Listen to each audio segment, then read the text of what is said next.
All right, we're making brown flour. You're putting it on low.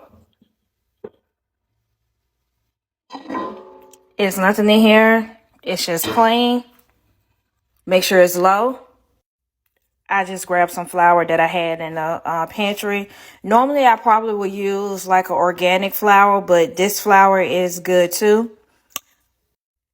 You got the flour on. It's still on low. Shout out to my mama because she brought me this. And until it starts turning brown. Still just playing with it.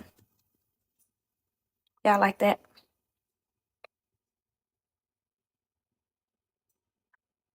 Now you got brown flour.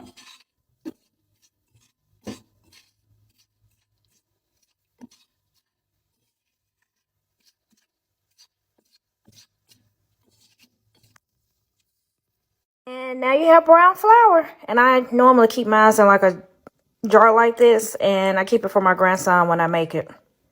And that's it.